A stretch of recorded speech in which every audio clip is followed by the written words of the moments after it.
अस्सलाम वालेकुम, मैं हूं हुरैन फातिमा और आप देख रहे हैं हिमायती न्यूज HD चैनल। नजर डालते हैं आज की अहम खबरों पर। हाफिज अली अहमद हिमायती ने तरावी में खत्म कुरान करीम मुकम्मल किया। रिपोर्ट महबूब अली समो। अल्हम्दुलिल्लाह हर साल की तरह इस साल भी मरूफ समाजी और दीनी शख्सियत मोहम्मद सिद्दीक हिमायती और भाईजान के फर्जंद हाफिज अली अहमद हिमायती ने रमजान मुबारक के बाबरकत महीने में तरावी की नमाज में कुरान खत्म करीम मुकम्मल किया।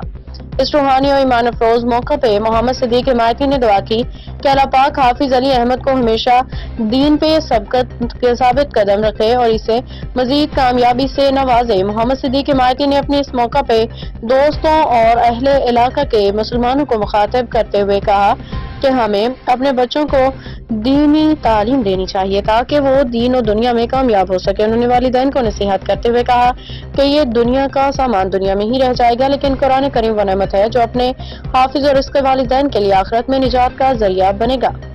मजीद कहा कि कुरान करीम क़यामत के दिन अपने हामिलीन और उनके वालिदैन के हक में शिफाअत करेगा और उन्हें जन्नत में दाखिल कराने का जरिया बनेगा। इसलिए हर मुसलमान को चाहिए कि वो अपने बच्चों को दीनी तालीम दिलवाने की भरपूर कोशिश करे ताकि हमारे इलाके में दीनी शऊर उजागर हो, तालीम आम हो, बच्चे दीन से जुड़े रहें। उन्होंने इस बात पर भी जोर दिया कि जो बच्चे नशे जैसी लानत में गिरफ्तार हैं उनके वालिदैन को चाहिए कि वो उन पर खसूसी तवज्जो दे। उन्होंने कुरान और सुन्नत की रोशनी में परवान चढ़ाएं ताकि वो गुमराही के रास्ते को छोड़ के दीन के रास्ते को अपना सकें। नबी सल्लल्लाहु अलैहि वसल्लम ने फरमाया, जिस शख्स ने कुरान पढ़ा, इस पे अमल किया, इसके अहकाम की पैरवी की, क़यामत के दिन इसके वालिदैन को एक ऐसा ताज पहनाया जाएगा जिसकी रोशनी सूरज की रोशनी से ज्यादा होगी।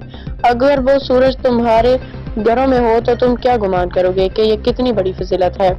अल्लाह ताला हर मुसलमान को कुरान करीम पढ़ने, इस पे अमल करने, सुन्नत नबी पे चलने की तौफीक अता फरमाए। आमीन।